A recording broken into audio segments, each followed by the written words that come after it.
मंडला जिले के घुघरी थाना क्षेत्र के ग्राम सलवाहा में 20 अगस्त 2025 की रात एक युवक की एफसी संदिग्ध परिस्थितियों में मौत का मामला सामने आया। मृतक के परिजनों ने इसे आत्महत्या न मानकर हत्या करार देते हुए 4 लोगों पर गंभीर आरोप लगाए हैं और पुलिस महानिरीक्षक बालाघाट, जिला प्रशासन सहित मंडला पुलिस अधीक्षक को ज्ञापन सौंपकर उच्च स्तरीय जांच की मांग की गई।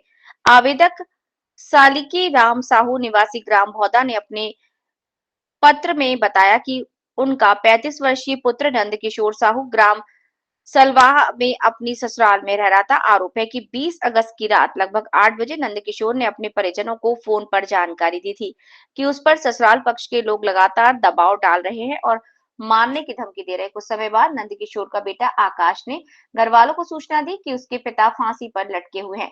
परिजन जब मौके पर पहुंचे तो उन्होंने देखा कि नंद किशोर का शव आधी गर्दन से गमछे पर लटका हुआ था और गले पर दबाव के निशान थे।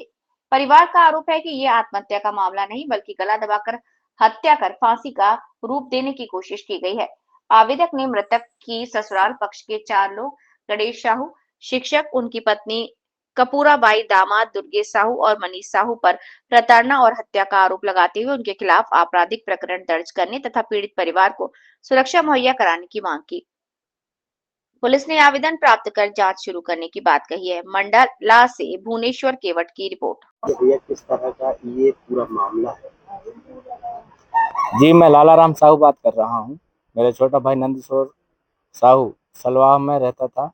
अपने ससुराल में घर जमाई बनकर 15-17 साल से रहता था वहाँ पे। घर जमाई बनकर और काम धंधा सब वही अच्छा करता था। कुछ दिन बाद में उनके बीच में घर पारिवारिक में वाद विवाद चलता था, ऐसा सुना ही आता था। फिर अभी थोड़े दिन के बाद में उनका अभी यहाँ पे मेरे घर में भी आए थे, उन लोग कार्यक्रम में आते थे। इसके बाद में आने के बाद में उन्होंने घर पे गया। घर जाने के बाद में उनका वाद विवाद चलता था, शायद उनके बीच वाद विवाद होता था परिवार के साथ में। फिर अचानक एक दिन फांसी लगने का उनका सूचना आया, संदेश आया, तो हम लोग गए वहाँ पे, देखे तो फांसी का उसका एक अजीब अलग ढंग से था सर। वो फांसी को देखकर हमको महसूस नहीं हो रहा कि ये आत्महत्या है। उसको फांसी को देखकर हमको ऐसा लगा कि ये मर्डर केस है। मर्डर करके उसको मतलब मार कर जो उसको फांसी टंगाया गया। तो उस वजह से हम लोगों को उसका निरीक्षण करें हम लोग, लेकिन मांग किए, लेकिन वो मांग का हमको कोई भी उसका प्रशासन हमको पुलिस अधीक्षक ने हमको संतुष्ट नहीं किया सर। तो हम मीडिया से ये कहना चाहते हैं सर कि हम लोगों को उचित न्याय मिले, इसका अच्छा से एकदम पुनः जांच कराया जाए और इसका निगरानी किया जाए और इसको कड़ी से कड़ी इसकी निगरानी किया जाए सर। जी, मेरा नाम लाला राम साहू है और इसके कारण उसको देखते हुए मेरे पास में ऐसे कई प्रमाण हैं उनके लिए कि वो फांसी नहीं है सर, आत्महत्या नहीं है सर, वो मर्डर है। ऐसे मेरे पास में बहुत से सबूत हैं और पुलिस अधीक्षक भी ये हम जो दस्तावेज नहीं दिए, जो हमने बयान नहीं दिया, वो बयान पलट दिया और वो बयान के कारण उनका जो जिस लोग ने मर्डर किया उसका वो बराबर काम नहीं किया, दूसरों को फंसा दिया कहना चाहिए, उसके सास मातराम को। और वो जिसको होना चाहिए उसका नहीं हुआ है, जिसका होना चाहिए वो घर में बैठा है, जिसको नहीं होना चाहिए वो जेल में बैठा है सर। और प्रताड़ित के नाम से उसको उसके सास मातराम को भेज दिए हैं जेल।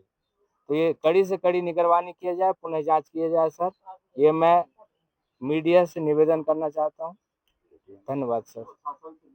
जी हाँ। युवक के द्वारा फांसी लगा के आत्महत्या करने की बिंदु आया था, तो उस पर आधार पे मर्ग कायम किया गया था। फिर जो डॉक्टरी रिपोर्ट आई उसके हिसाब से ये क्लियर हुआ कि व्यक्ति ने फांसी लगाई है।